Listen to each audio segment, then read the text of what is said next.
In an earlier video, we mentioned that we had an LP1 and LP2 at $5 million each. And so the total LP commitment is $10 million, right? And notice I said commitment, not investment, because in the venture capital world, these money that LPs are investing, it's commitment. So unlike unlike an open-ended fund where you want to buy stocks, the fund holds stocks. If you want to buy stocks, you have $10 million, you put it in and the fund will throw that $10 million into the stock market. The stock market can absorb unlimited amount of money, right? So if you think about it, if you have $10 million, or if the fund has $10 million and the LPs give the GP the $10 million, the GP needs time. Remember, the GP needs 5 years to find the investments. So a lot of that $10 million will be sitting idle in the beginning of the fund, right? So what the GP does instead is to call capital as they find different deals, okay? And as they find different deals, and also so when the GPs are calling capital throughout the investment period, they are calling for two things. One is to call money to buy investment, and another is to call money to pay for expenses, of which management fee is usually the biggest expense. So the fund has $10 million, right? So you have $10 million commitment. So let's say that LP1 came in here and LP2 came in here, okay? So you have LP1 come in, and as soon as LP1 comes in, he will have to start paying 2%. So let's say that if this is a 1 year period, the fundraising period is 1 year, right? So if the fundraising period is 1 year, then an LP2 come in here. If LP2 comes in at year 0, which also known as the final close, I'll move it up a little bit. Final close, right? And this is called the initial close. Okay, so if LP1 comes in at initial close, and then LP1 starts paying management fee of 2% per year, and LP2 comes in at final close and starts paying, wouldn't the LP1 have paid 2% more than the LP2?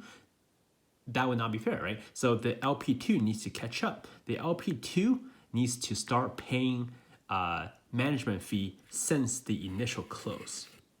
Okay, so he'll have to not only pay management fee going forward, but he'll have to pay the management fee to be on par with the first LP close. Okay, right. So this period right here is 2%. 2%. So let's say that if this is a 1 year and this is 5 years, right? So that's a total of 6 years, right? So 6 times 2% equals 12%. So of that $10 million, of this $10 million of LP money here, by the way, the GP doesn't pay management fee. So, because if he pay management fee, he'll be paying himself, right? That's kind of useless. So GP1 or LP1 and LP2 pay management fee.